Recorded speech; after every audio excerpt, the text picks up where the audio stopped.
السلام علیکم ناظرین، سلامتی ہو آپ پر جہاں بھی آپ ہوں۔ کیلنڈر پر آج دن میں تاریخ رہی 15 جمادی الاولیٰ، انگریزی تاریخ 20 دسمبر ہے۔ اپنے میزبان راہی حجازی سے عالمی خبریں سنیے۔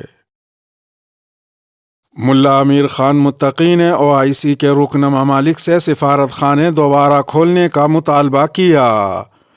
افغانستان کے قائم مقام وزیر خارجہ ملا امیر خان متقی نے اتوار کو اسلامی ممالک کی تنظیم OIC کے اراکین سے کابل میں اپنے سفارت خانے دوبارہ کھولنے کا مطالبہ کیا ہے۔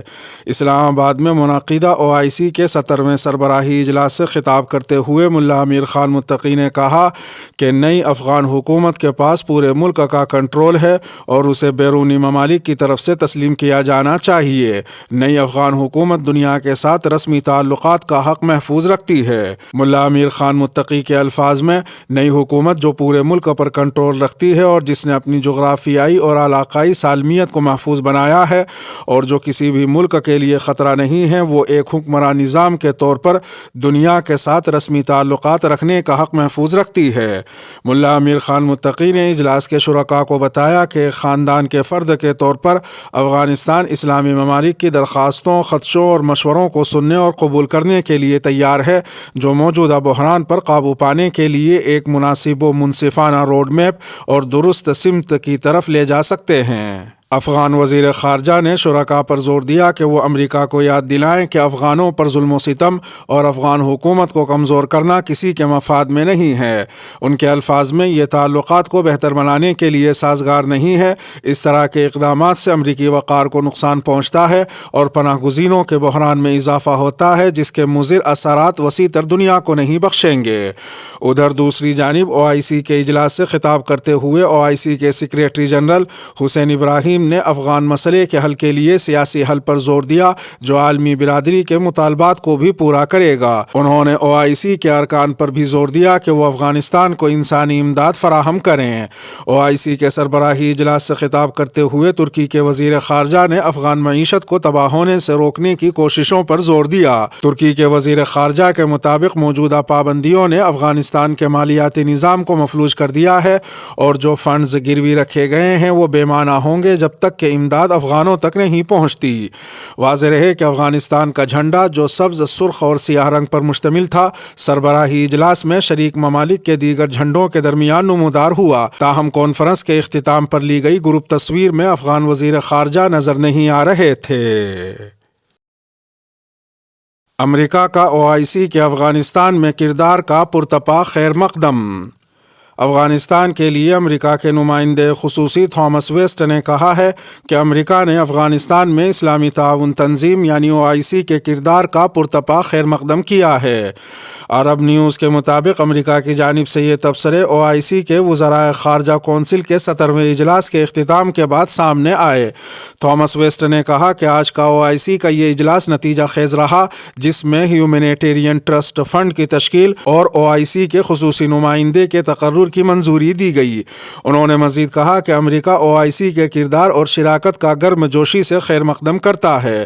واضح رہے کہ اسلامی تعاون تنظیم نے اپنے جنرل سیکریٹریٹ میں انسانی ہمدردی، ثقافتی اور خاندانی امور کے اسسٹنٹ سیکریٹری جنرل سفیر طارق علی کو OIC سیکریٹری جنرل کا افغانستان کے لیے خصوصی نمائندہ مقرر کرنے کا فیصلہ کیا ہے۔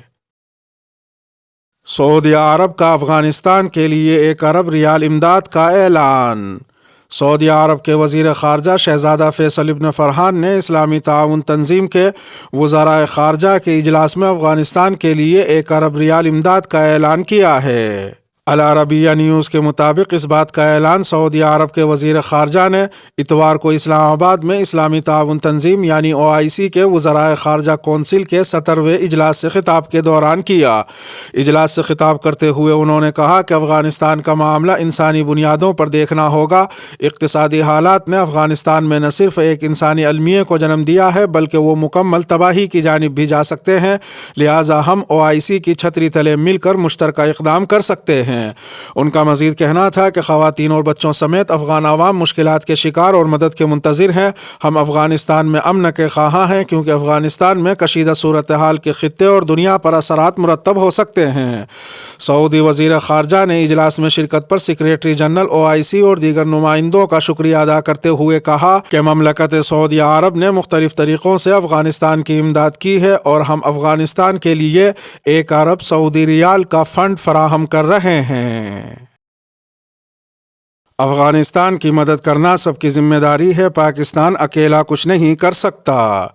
پاکستان کے وزیر خارجہ شاہ محمود قریشی نے OIC اجلاس کے بعد میڈیا بریفنگ دیتے ہوئے کہا کہ افغانستان کی مدد کرنا پوری دنیا کی ذمہ داری ہے، پاکستان اکیلا کچھ نہیں کر سکتا، اس لیے ہمیں امید ہے کہ آج ہونے والا یہ غیر معمولی اجلاس مستقبل میں ایک پل کا کردار ادا کرے گا۔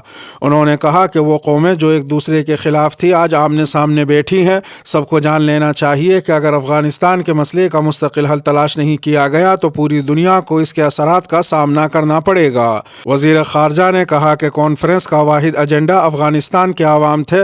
دنیا نے اگر افغانستان کے لیے کوئی اقدامات نہ کیے تو وہاں انسانی المیہ جنم لے سکتا ہے۔ پوری دنیا اب بھی کورونا کی لپیٹ میں ہے، اس لیے افغانستان کے لیے OIC کا نمائندہ خصوصی مقرر کرنے پر اتفاق کیا گیا ہے، جس کے بعد افغانستان میں کورونا ویکسین کی فراہمی کے حوالے سے OIC ورلڈ ہیلتھ آرگنائزیشن سے رابطہ کرے گا۔ ساتھ ہی وہ اقوام متحدہ کے ساتھ مل کر افغانستان کی مدد کے لیے بھی کام کرے گا۔ شاہ محمود قریشی نے کہا کہ پوری دنیا سمیت امت مسلمہ کو بھی احساس ہونا چاہیے کہ افغانستان کی صورتحال کتنی حساس ہے، اس لیے وہاں کی صورتحال میں بہتری لانا عالمی برادری کی مشترکہ ذمہ داری ہے۔ انہوں نے کہا کہ افغان انتظامیہ میں اختلافات ہو سکتے ہیں لیکن ہمیں افغان عوام کی ضروریات کو مد نظر رکھنا ہوگا، اس لیے آج کے اجلاس میں افغان وفد کو درپیش مسائل بتانے کے لیے شرکت کی دعوت دی گئی تھی، جس کے بعد عالمی برادری کا طالبان حکومت سے بات چیت کرنا ایک اہم قدم ہے۔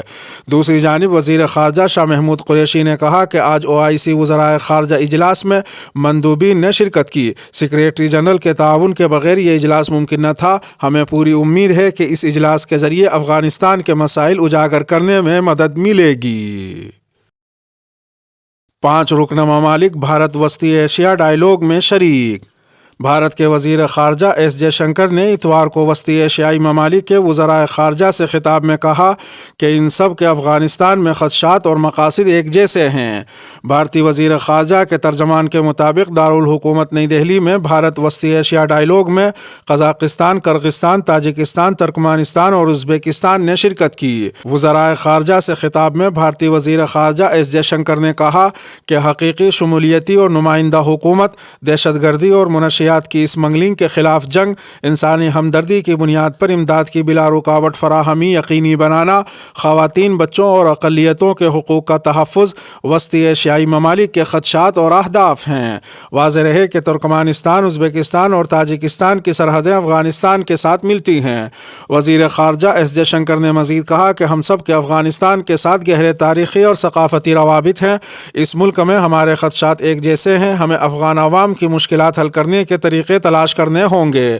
قابل ذکر ہے کہ وسطی ایشیا کے 5 ممالک جن کے وزرائے خارجہ اس وقت بھارت میں ہیں اور وہ OIC کے رکن بھی ہیں، انہوں نے نئی دہلی میں ہونے والے مذاکرات میں شرکت کے لیے اسلام آباد میں ہونے والی کانفرنس کو چھوڑ دیا۔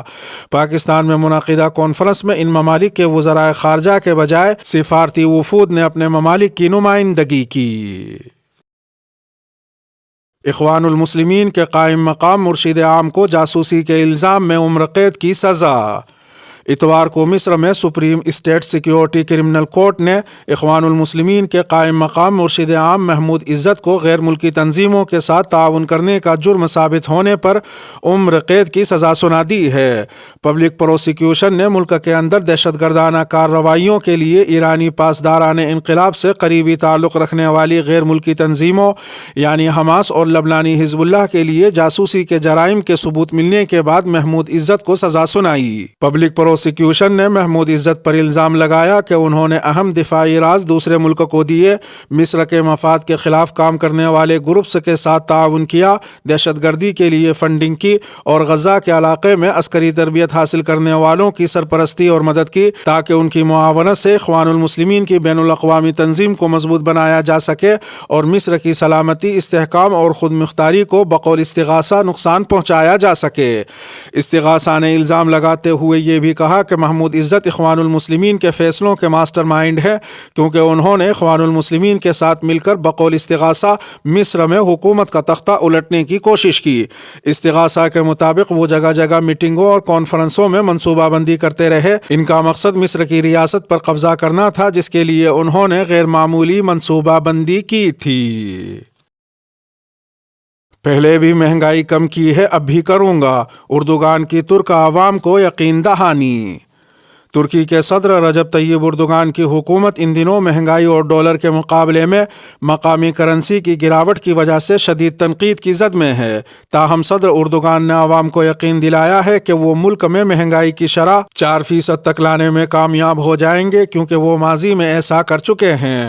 اتوار کو نشر ہونے والی تقریر میں اپنی معاشی پالیسی کا دفاع کرتے ہوئے ترکی کے صدر کا کہنا تھا کہ شرح سود میں کمی سے لیرا کی قدر میں کمی دیکھی جا رہی ہے، لیکن یہ معاشی خود مختاری کی جنگ میں کامیاب پالیسی ہے۔ ان کا کہنا تھا کہ حکومت کی معاشی حکمت عملی سے سرمایہ کاری اور برآمدات میں اضافہ جبکہ روزگار کے نئے مواقع پیدا ہوں گے۔ اردوغان نے معیشت سے متعلق اپنے بیانیے کا دفاع کرتے ہوئے مزید کہا کہ شرح سود میں اضافے سے مہنگائی بڑھتی ہے، لہٰذا یہ شرح کم رکھنے کے ثمرات جلد سامنے آئیں گے اور مہنگائی کم ہوگی۔ ترکی کے صدر کا اپنے خطاب کے دوران مزید کہنا تھا کہ ترک معیشت پر غیر معقول حملوں کی وجہ سے ملک کو اس صورتحال کا سامنا ہے، البتہ انہوں نے سرمایہ کی بیرون ملک منتقلی روکنے کے مطالبات کو مسترد کر دیا۔